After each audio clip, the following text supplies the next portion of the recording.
Okay, good afternoon. Good afternoon, one and all. Hopefully, you are well.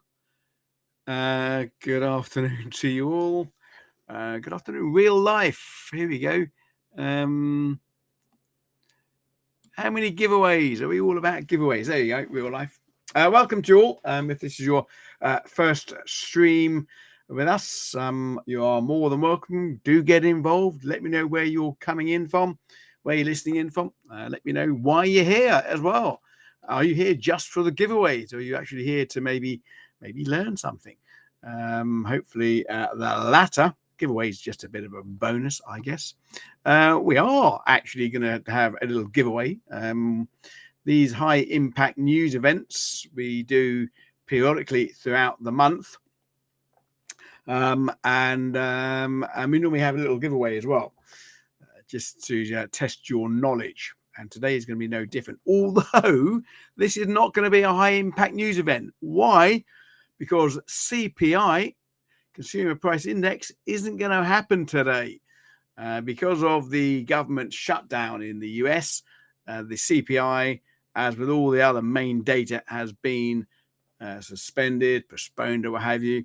But the good news is that all finished last night in the US, or all finished yesterday, all closed, and maybe until the end of January. So the government is now open, and now hopefully we'll start to see some news filter through. The Fed have basically been flying blind for the last month and a half, so not being able to really gauge what's happening to prices and so forth. A lot of individual banks do their own analysis, but it's not really the national data that you see. Quite frankly, I don't know how accurate national data is anyway. But there you go. So the shutdown has basically stopped the CPI number released today, but we have scheduled it. We have put it out on social media.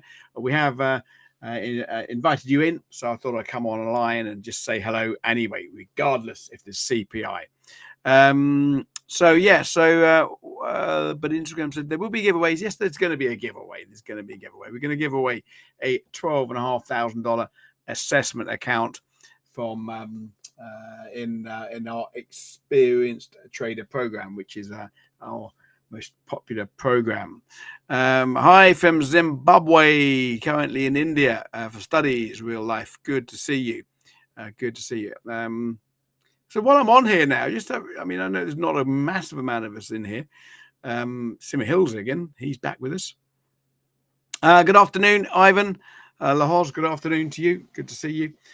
Just while we're in the room here, can I just have a sort of a show of hands, yes or no, whether you have an assessment account, challenge account with us here at Funded Trading Plus on the simulated programs. If you have one already, whether you just say yes or no, basically, if you have a simulated account with us.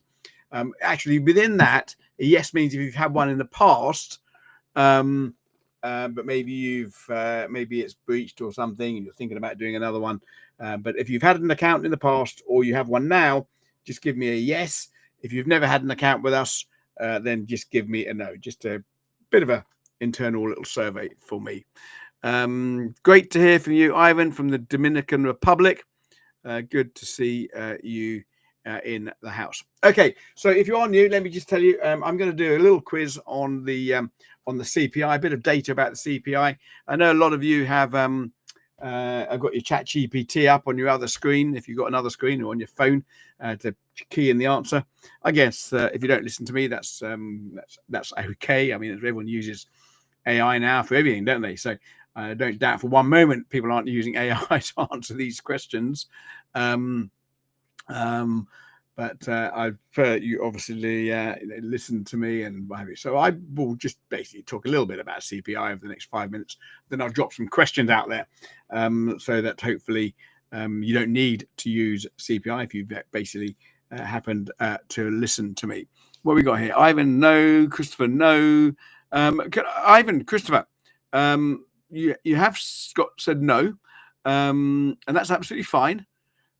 Can I throw that back at you and ask you why you haven't had one? And that's not a reflection on you at all. It could be a whole bunch of reasons. It could be financial. It could be that you're not ready for it yet. It could be that you're have you just anyone that's not got an account, basically why you don't have an account at the moment? And there's all reasons are valid.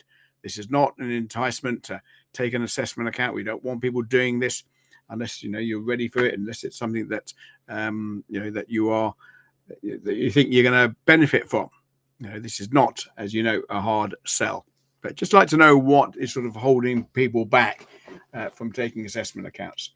When I started trading, well, I started trading from school, but when I started on the screens back in 2005,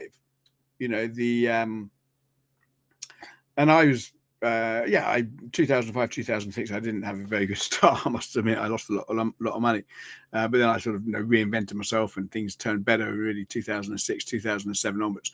But since 2015, I've been in the education space, talking to aspiring traders and would-be traders, and educating. Basically, I'm the head of education, of course, here at Funded Trading Plus.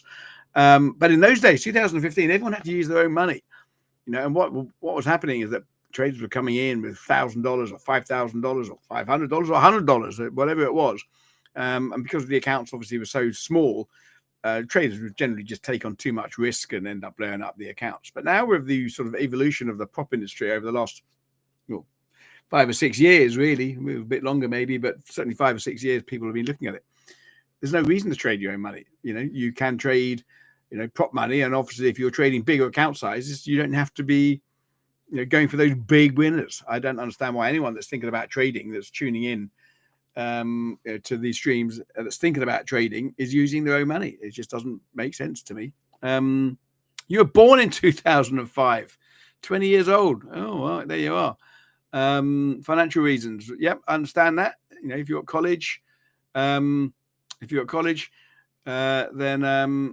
that's obviously sometimes a bit of an expense. We do have some reasonably low-priced accounts, though. Simmer Hill said, I blew my account when there was less than 1% left to pass. Gonna submit it for review. I was so close. Why did you blow it, Simmer Hill? How can you blow a account when you're 1% so close? How can you blow it? Yeah. Egunya. So an opportunity. You only need. We've got some traders up there sort of like $200,000 or $300,000 accounts once they've scaled up. 2% a month on a $500,000 account, 10 grand. So that's what I think. Should be the target for most of you. Scaling up, bit small accounts. Even if you win today, the 12,500 account, scaling that up. Year's time, you could be on a decent size account. Right. Okay. So CPI out today. CPI not going to be out today because of the shutdown. The last CPI that came out was recently. I think it was in September. Came in around 3%, which still is above the Fed's inflation target. The Fed have basically a target range where they have to keep, or they are mandated to get inflation to, which is basically around 2%. 2% is considered to be sort of a healthy inflation target. Anything above 2% is deemed to be unhealthy. 3% is deemed to be unhealthy. So the Fed normally would have to raise interest rates with high inflation. But the problem with the Fed at the moment is that they've got a lagging labor market. So they've got two mandates. They've got to control inflation in and around 2%, and they've got to have maximum employment. So they've got a balancing act to play here with the job numbers sort of heading down. And we don't have the accurate numbers at the moment, of course, because of the shutdown. They do have this fine balancing act. Inflation. Inflation basically is the sort of could be the root of evil for an economy. Remember, after COVID, it got up to something like 9.2% after the all those prices going in. Of course, the interest rates followed up because they ended up putting up interest rates to combat that high inflation, stop people's borrowing and so forth. So the interest rates that the Fed use to control the economy are all basically looking on what's happening to inflation, which is CPI. So Christopher Path, I'm not sure if you can hear me. The government reopened this. Oh, I see. Right. Okay. Why is there no shutdown? Because the people that work to get the numbers haven't been working. The government's been shut down.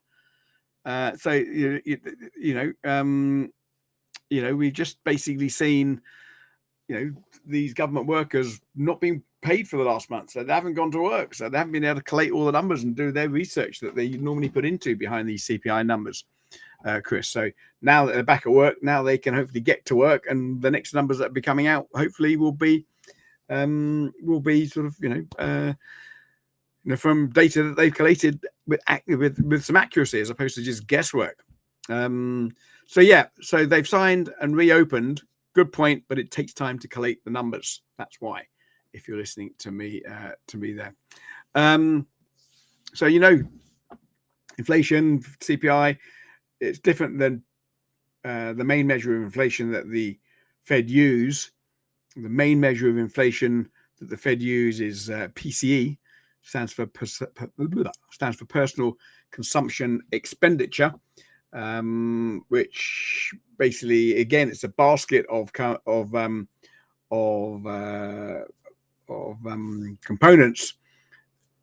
but it's more tailored. The PCE is more tailored to changing trends of people, changing trends of the workforce, and changing trends of the population. Where CPI is just a basket of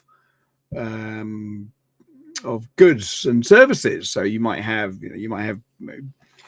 cars in there. You might have that's in core CPI cuts all that out. But you've got sort of household goods. I mean, the main component of CPI happens to be housing, mortgages, rents, and so forth. But you've got everything in there. You've got everything from prices of bacon to prices of loaves of bread to water costs and so forth. Whereas PCE is more sort of like tailored to sort of trends. That's more cyclical as well. Obviously, people are all spending money on beer and outdoor stuff in the summer, but they're not doing it in the winter. So you don't just look at a basket of stuff that doesn't sell in the winter. That's why the PCE is more sort of important. And as I say, hopefully now that the government have reopened, we're going to see some data at the next time. And I did look on the calendar earlier. I can't see it now, but it's in about 3 weeks' time. We'll of course stream it live, but more importantly, before that, we've got non-farm payroll. So we want to see what really has been happening to jobs. I think that's going to be quite an erratic number, quite frankly. What's happening to gold? Gold's flying again, isn't it? Does anyone read my weekly blogs that go out, by the way? I talked about gold finding its bottom a couple of weeks ago. Some people don't know about this, but if you go over to the site here, let me just if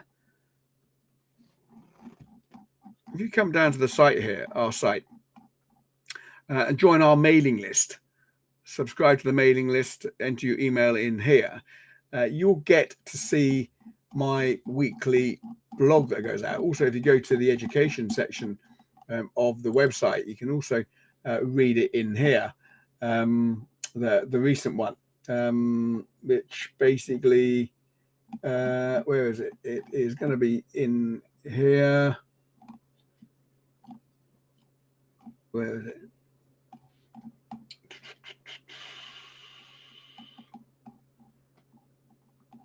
Down here somewhere, right at the bottom.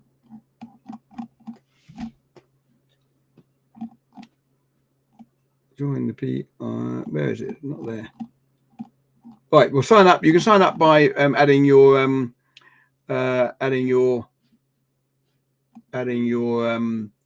name and address to the email list. Also, don't forget you can download my Prop IQ PDF.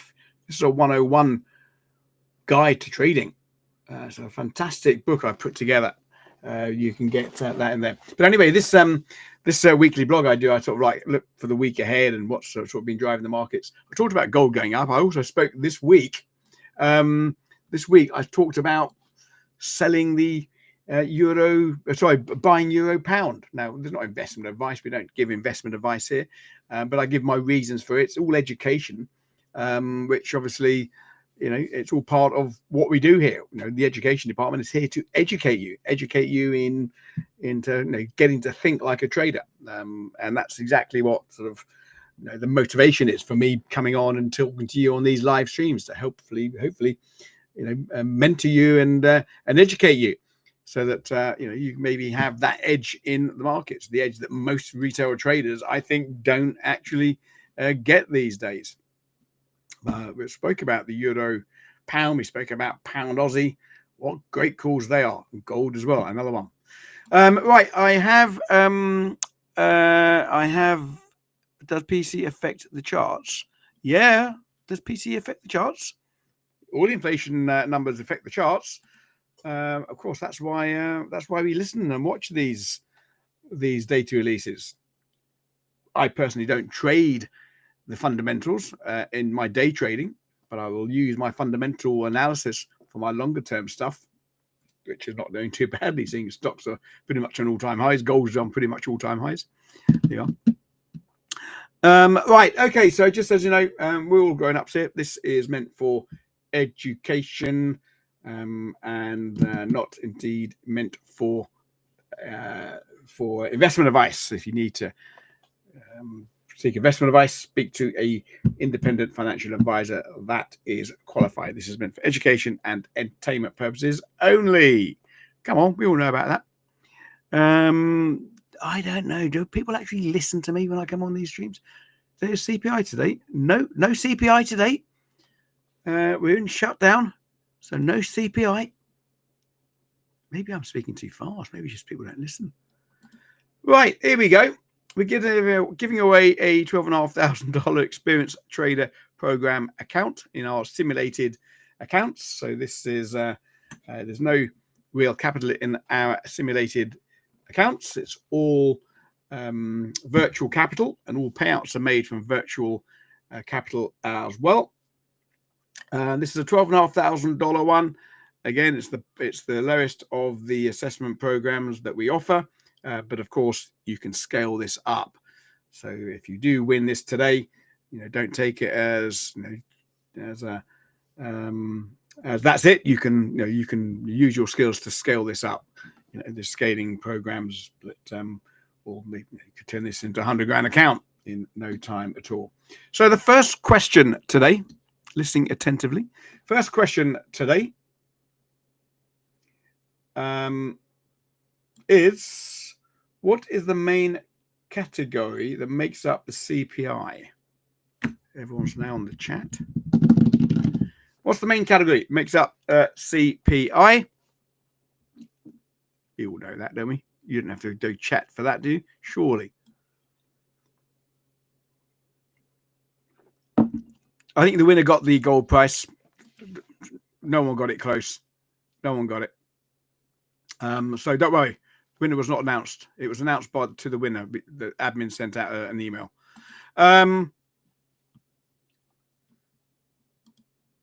What was the CPI peak after COVID?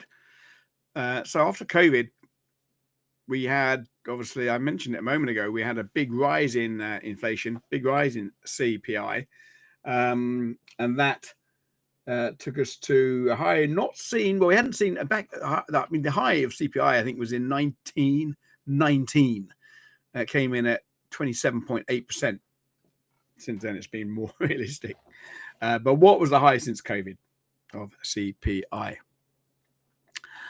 And Christopher, can you not put the answers, please? You're going to be. Unfortunately, I can't take your answers in the questions now. You're going to get the Google form in a moment to place your answers. In fact, I'll drop that in now, just so that you can get your answers in. So please put your answers in here on that Google form. Thankfully, Christopher's answer was incorrect. He says housing, food, transportation expenses. Christopher is just putting in answers into the chat. So, I mean, it's just a bit annoying that he's doing that. But we've asked you to put the answers onto the Google form if you can. And with your name and address, and we'll notify the winner. Right. Okay. The last question. Is inflation bad for the economy? Okay. So there's the three questions. Fill in the form on the Google form. and I'll see the answers coming in, and then we will revisit them in a 10 or 15 minutes or so once we've just had a quick look at the charts and talked about the markets in more general terms. So they are. Those are the three questions.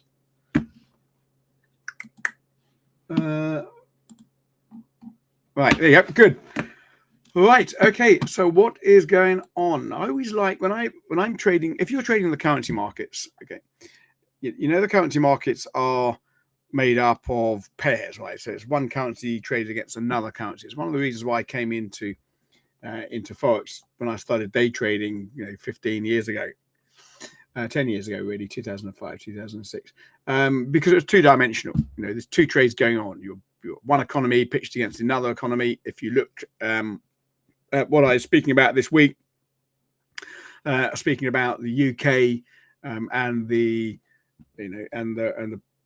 recent sort of MPC Bank of England vote, it was 5-4. Will they cut interest rates? You saw the GDP numbers out today. You might have seen GDP numbers out today. But basically what's been going on in the UK is that there's an increasing increasing speculation that the UK are going to cut interest rates at the next time. So the British pound's basically been under pressure now for a couple of weeks. Okay.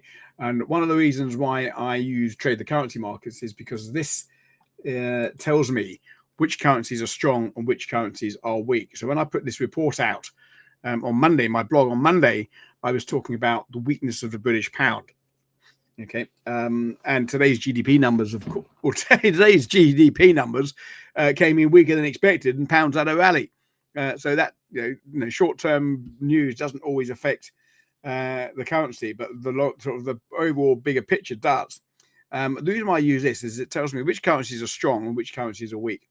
And if you're trading and you're looking for an edge, then surely the pound is the white line. Then surely it makes sense, if you're trading trend, to buy a strong currency and sell a weak currency. Yep, surely that makes sense. If you're looking for a trend and you're seeing two currencies here that are basically moving in line, moving up together, moving down together, well, where's the edge in that? Isn't it better to be buying one that's going up and selling one that's going down, or vice versa? And this is basically what it does. If, for example, you've been selling the pound this week, today's Thursday, if you've been selling the pound this week, pretty much against anything, as I spoke about in the blog, you'd be making money. And that's just basically, the power of trading currencies. You'll see here this brown line at the bottom. Okay. This is the Japanese yen. If you're trading trends, the edge, I'm not saying it could all change in a moment. It could change. In fact, if you look at it at the moment, it is changing a little bit at the moment. The Japanese yen is having a bit of a pullback. But if you're looking for an edge, buying yen crosses this week, and this was basically Monday, right? This is last week. Follow my mouse. This is the yen. Look at the yen. It's come up from up here from the 5th of November all the way down. The yen is under pressure. Look at the angle of it. Had you been buying yen crosses, that's basically meaning buying anything against selling yen in the last 2 weeks, or since the last week and a half, you'd have been making money. Now, again, it can change tomorrow, but it's an edge, isn't it? It's just looking for that edge. So buying yen crosses at the moment is the name of the game. Yeah. Japanese yen is lower. Anything pretty much, the pound maybe, would have been anything against the pound, against the yen would have been good. The Aussie would have been good. Euro would have been good. Now, euro yen, for example. Let's have a look at the euro yen. The strongest currency, okay, on the 4 hour is the Aussie yen, right? So just by looking at that, I know that the Aussie yen is strong. So I can go down to my price chart and look at the Aussie yen here. So this is the Aussie yen. Yeah, I didn't need to look at this price chart to see that. I saw it on my momentum meter. It's taken out all-time highs. Yep. We are this level here. We have not seen ever. When he says ever, he means since about this time last year. Literally this time last year, November last year, we've just taken out all-time high, yearly highs. So this is the lowest it's this was the lowest it's been.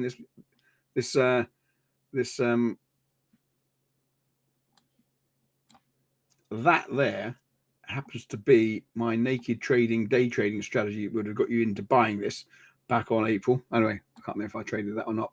But this basically is coming into the highs that we saw, that we haven't seen, I should say, for over a year. And it's basically up there at 102.70. So you still got 130 pips to go from there. Do be careful about buying into this zone. It's one of my sort of rules that I have on all my strategies. You never buy in front of roadblock resistance, or you never sell in front of roadblock support. You sit in your hands and do nothing, which is basically the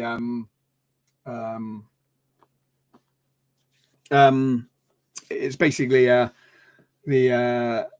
say one of the hardest trades in the book is to do nothing. But if you were to do nothing, it's much rather being, sitting there thinking, I could have been in a trade, rather than being in a losing trade that stops you out. So for me, high probability trades is following the trend and not buying into major resistance or selling into major support. But the point being is, just by looking at the momentum meter, you're just by looking at the momentum meter there, which you can get by going to the indicators and typing in top or momentum meter, typing in I think it's momentum. Yeah, momentum meter for top 8 currencies. There it is. This guy made it for me a few years ago in my old world. It's still available.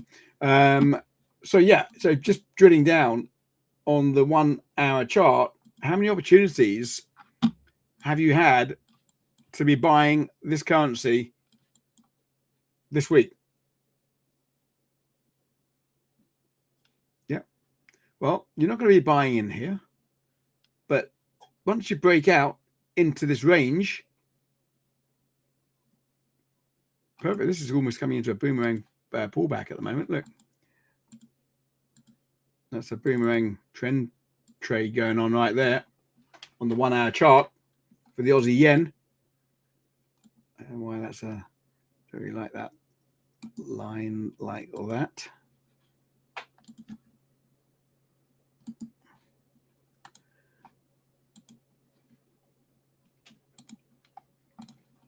This is your boomerang trend, pulls back into previous liquidity. Nice easy stop below 101 basically, and you've got profit target up at the next resistance zone, which is the previous high. Decent risk reward trade there. It is bouncing off it as we speak. So for those of you that are following my strategy, you're mostly in that one. But you've got a strong currency, you've got a weak currency. The other one was the euro against the yen. Okay, euro yen. I mean, this is the euro yen. Why is the euro yen looking good? Well, look at the euros. This blue line, it's moving up. Yen's moving down. So I'm only buying the euro yen. 3 trades you can do. You can buy, sell, or do nothing. Yeah. Well, I'm not going to sell it because the euro's strong and the yen's weak. So I'm not selling it. I've all of a sudden increased the edge in my favor there. Yeah. It's all about having an edge. Chucking out trades you ain't doing, narrowing down to the trades that you might consider. That is, the coin toss, 50-50. Yeah. What we're doing here is basically weighting the coin in our favor. That's all we're trying to do. I'm not trying to predict the future. I have no ability to predict the future. I talk about what I see is happening. I have investment funds which, which are just that. They're investments on views. I've got, it's balanced as well. So I'm not going to be overexposed in any particular view. But any hedge fund, Warren Buffett, they don't know for sure. They just looking to buy value, a hedge fund. What we're doing here as day traders is just looking to get the edge slightly on our side. If you've got a slight edge, do you think I'm right in saying if you had a weighted coin that you knew was going to have more heads than tails on the toss, do you think you'd be able to make money out of that? Of course you would, if no one else knew it was weighted. And I think that's all we're doing here in trading. We're having a weighted edge by taking out. We're not trying to predict the future. Any traders are trying to predict the future by using indicators and using all these magical things is destined to fail because he believes in magic, and we're grown-ups. Magic doesn't exist. But if you believe in probability, which does exist, then you've got that mindset to become potentially a profitable trader. And all we're trying to do is get the edge on our side. So there you are. So yen is weak at the moment. Pound is weak at the moment. The Swiss franc is strong. I don't know why it's strong. Well, I do know why, but it doesn't matter why. Why is the Swiss franc so strong? Doesn't matter. But if you want to make some money, just buy it because everyone else is, because it's up there. And why am I going to buy it against? Well, am I going to buy it against the Aussie? Well, no, because that's strong as well. I'll buy it against something that's not strong. Well, I'll buy it against the yen, Swiss yen.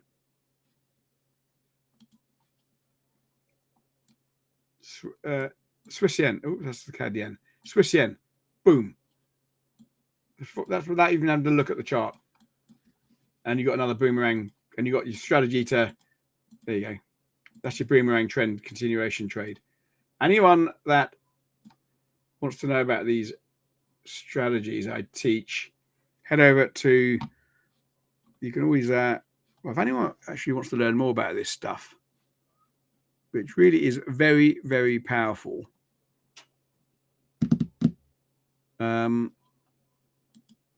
You can head over to the education section here at Funded Trading Plus. Right,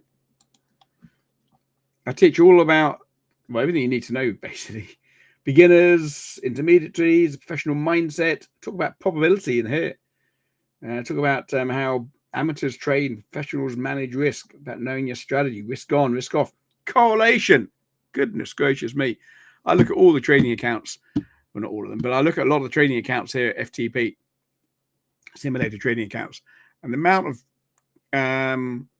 traders that don't understand correlation, it's unbelievable. And correlation is the biggest killer of most traders, I think. 3 or 4 trades and they're all correlated, so they get stopped on one, they get stopped on them all, and they just blow the account. Understanding correlation, very important. Technical analysis, psychology. I don't know if anyone's Simon, our CEO, he put together this course a couple of years ago now, but it's just a fantastic course, about 11 hours of education here in these videos. I've got resources, trade journals, different strategies that I teach. Look, all the different strategies I teach. This is free to all of you. There's also a quiz, 400 questions in this quiz I've put together. So each module, which is about 40 or 50 of them, 40 or 50 lessons, has a quiz at the end. So you can test your knowledge, move on to the next one, get a certificate to pass. So yeah, if you want to get hold of this, it's absolutely free. Just head over to our the site. If you take out an assessment account, challenge account in our simulated accounts, just use the code PropIQ, which is that code there, and that will give you access to everything. And with that, for free, if you take an assessment account, right, you get a one-on-one with me. Now, I don't know if you've ever looked at that before, or what that would cost to speak to a professional. I know I pay my piano teacher £48 an hour to teach my daughters how to play piano. Well, she doesn't do it an hour at a time, but she does 24, half an hour at a time. It's 48 quid an hour to learn the piano. Actually, my daughter's got a driving lesson in a minute. Yeah, that's £44 for an hour. So that's $60 for a driving lesson. You get a one-on-one with me, which is worth a lot more for free if you sign up with the PropIQ code on an assessment account. There you go. So what else did you look at on here? Okay, I'm looking at the Canadian. I'm looking at this orange, this purple line. I've got this on the 4-hour chart. You can change this, of course, if you're scalping and you want to scalp on the 1 hour, on the 5-minute chart, 15-minute chart. Well, this is a massive tool for scalping because it shows you what's happening at this moment in time. And scalping, if you're looking for those short-term moves, it's huge. It tells you what's moving. If you're scalping and you're sitting there on a 5-minute chart, you don't want to be scalping something that's not moving or moving together. Of course you don't, in my opinion. 4-hour chart gives me a good top-down view of it all. And the Canadian dollar is looking weak. Okay, and what's looking strong against the Canadian dollar? Well, the Euro CAD, they've just changed. The Euro's gone up through the CAD now. I don't trade crossovers. Aussie CAD. Aussie CAD has got potential with the CAD weakness because CAD is looking weak for whatever reason. Aussie CAD is looking like a buy. Now, I don't buy it. I go down and then look at potential opportunities. Okay, so potential opportunities. Obviously, we've just had a pullback. 4-hour chart. Would I be trading this? Aussie CAD? Would I buy this? Well, it's obviously it's rolled off. See what I'm talking about? Roadblock resistance. Yeah, roadblock resistance. You are not buying here. This is all fake out buyers above this resistance zone. Yeah. I said to you a moment ago, it's the hardest rule in the book. Sit on your hands, don't trade. You don't trade this. And this is exactly what's happened. This is now actually a naked reversal of one of my strategies that I teach. Right. Let's have a look.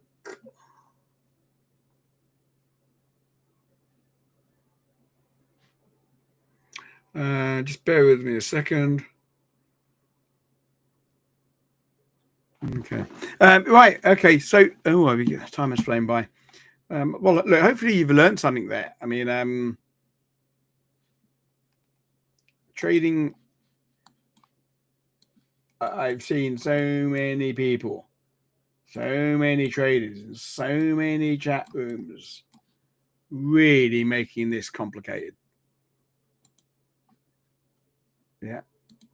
And most of the people that are making it complicated, do you know what they're doing? Do you know what they're doing? They're trying to predict the future. They're looking for magic. And they think people are more intelligent than them. There's people that have got more information than them. They haven't. Everyone's got the same information. It's what you do with it.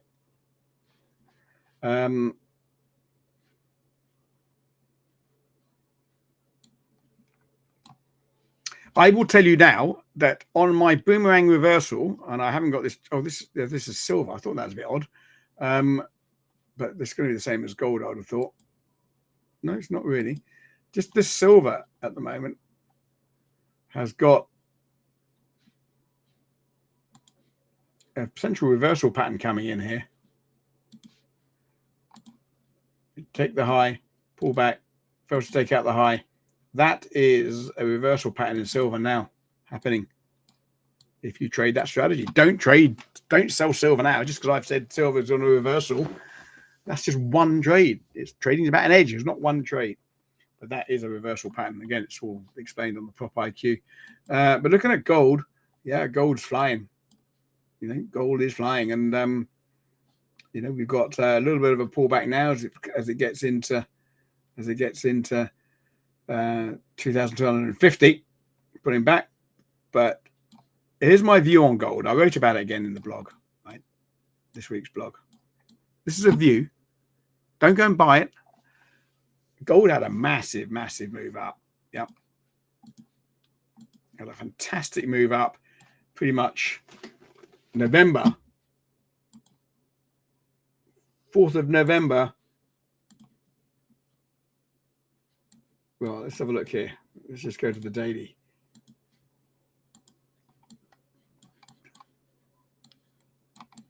So, started around here, really, wouldn't you agree? Ranging, accumulation, whatever you want to call it. and then gold put on a whopping 30%.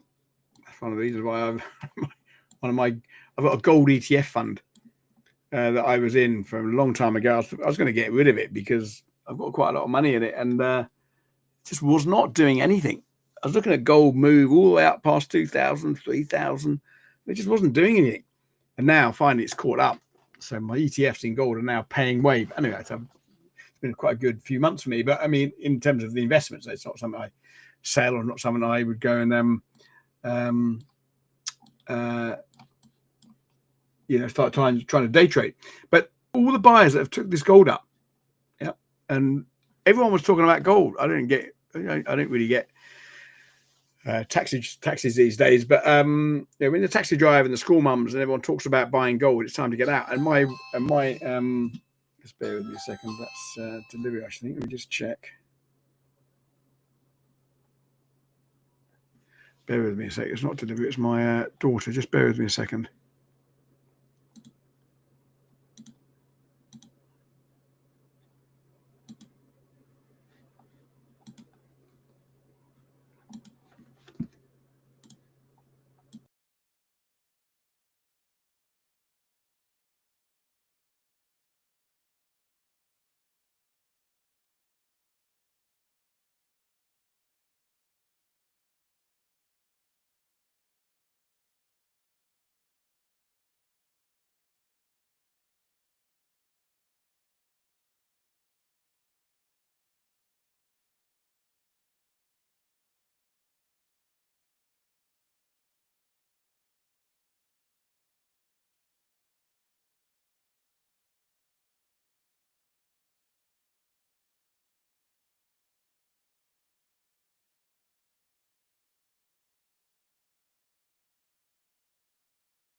Right, sorry about that. It's my daughter coming home from school. Actually, she's coming home from a driving lesson at 44 quid an hour. So where was I? Yeah, so basically all the buyers in gold, that's taken us up 30%. And then you have this shakeout. Anyone here that's panicking, they'll be out by now. The momentum that took gold higher, central bank buying, interest rate cuts, that hasn't changed. So for me, and the risk, it's becoming almost a risk asset now. That hasn't changed. So for me, I still think the fundamentals behind gold are good. Yeah, this is a really healthy shakeup. Really healthy shakeup in.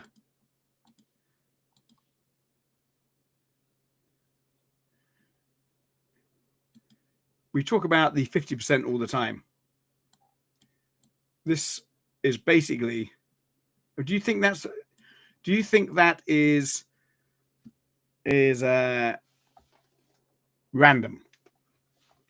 This move, where gold bounced off 3.4, and then shot up through it to hit the new high, and then you have the shakeout, and it bounces right off the 50% zone. Do you think that's just luck? I have just done a video on Fibonacci numbers. I'm not going to go into that now, but 50% is not a Fibonacci number, but it's a massive level for retracements, and so is 100% extension. So this is quite significant. Now we bounce off the 50%. The re-challenge of that level up there at 4,400, I think, is just on the cards, personally. Anyway, not investment advice. Don't go and buy gold. I'm just giving you my views, my opinions, and education. What have you? So there you have it. Right, folks. Let's have a look at the. Are you the owner of this firm? I'm absolutely not the owner of this firm. No, I'm not. I am the head of education here. I've known Simon many, many years, who is one of the owners and CEO. I've known him for many, many years. We did lots of work together on the social platforms, on YouTube and trading battles and all that. So there you are. Right, folks, I'll leave that there. Let's have a look. When I say leave it there, I suppose I've got to go back to the giveaway, have I? Where is that? Oops, not there. Is this one here? There you go. Right, so these are the questions, or what makes up CPI. Let's go and have a look at some of the answers, and then my team will give me a random winner. Let's have a look. So what is the main category that makes up CPI? The main category that makes up CPI is housing. So give yourselves a pat on the back if you got housing correct.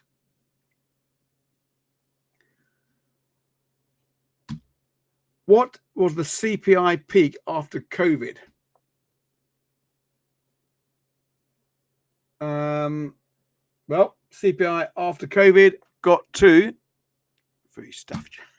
9 point. It's not 9.2. It's 9.1. So I don't know why I've got 9.2 on the screen. It was 9.1.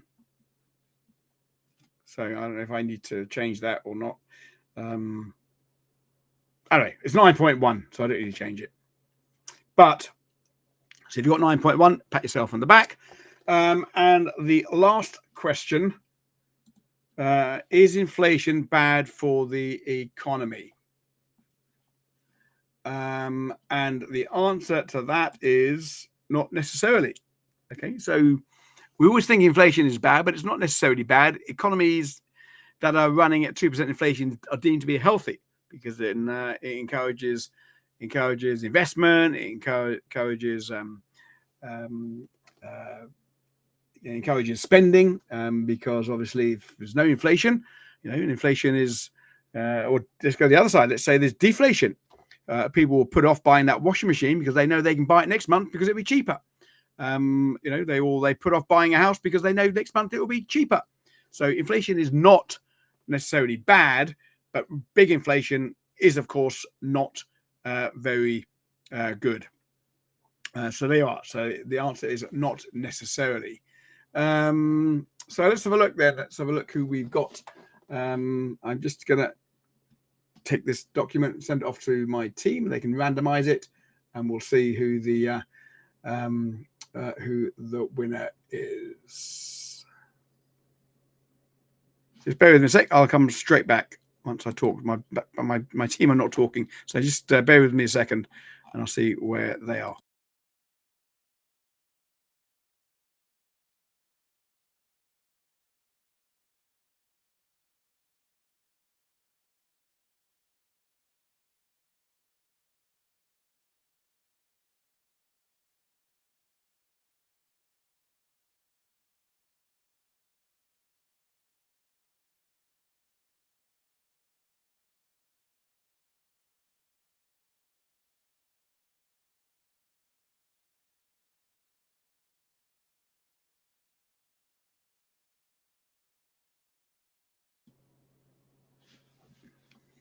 So, who thinks they got it right? I've got all the. I tell you what we got. I tell you what the outcome was. We have had. She just sorts it out for me now. So we've had 18 correct answers, and I'm pleased, to be honest, with the question 3. Because question 3 I thought was a good trick question. So it proves that people are listening. I know a lot of ChatGPT answers in there because they're all the same, almost word for word. And I know chat is random, but it's pretty much. Oh, it doesn't matter about that. The idea is yes. I'm pleased that you didn't just type in, yes, it's bad for the economy. Some did, but we had 18 correct winners. So well done, Ivan, if you got all those right. Although Ivan, I'm sorry, but you put the questions in the. Did you put the answers in the chat? I don't know what your real name is anyway, so I wouldn't be able to do. Normally, I ask them to take out anyone that's put in the answers in the chat out of the random generator. I don't know if they have done this time. Only 16 watching. 16 watching. I think it's more than that. If there's only 16 watching, Christopher, this will be the last stream.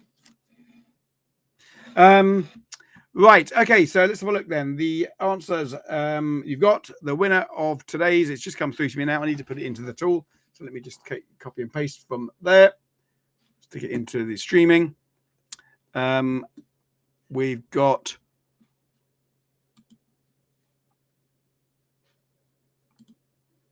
Right. There we go. Just bear with me a sec.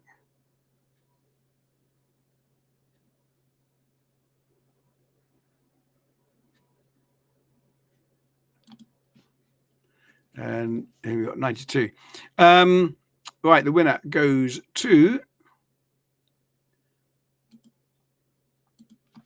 There you go. JT, whoever JT is. JT, I just want to check the answers that JT put in, make sure we've got that right. We've had 92 entries. JT, well done. Congratulations to you. Send me an email using the same email address to the education@Funded Trading Plus. And I'll send you a coupon code so you can take advantage of the $12,500 experience trading program in our simulated challenges. So there you have it. Yeah, congratulations to you, JT. Right, thanks for tuning in. Hopefully you've learned something there. Hopefully you find these useful. And I'll see you on the next one. Check out the schedule by signing up, of course, to the YouTube channel. Hit that bell notification, and then you get notified. And of course, if you sign up and join our mailing list, you get my weekly blog on a Monday, amongst other things that are going on here at Funded Trading Plus. And obviously, you'll get notified of the streams for the week ahead as well. So why would you not?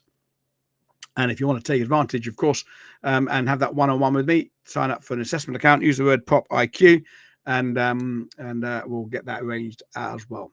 Thanks for tuning in. Have a good rest of the day. It's good to have the US government back, isn't it? See you soon.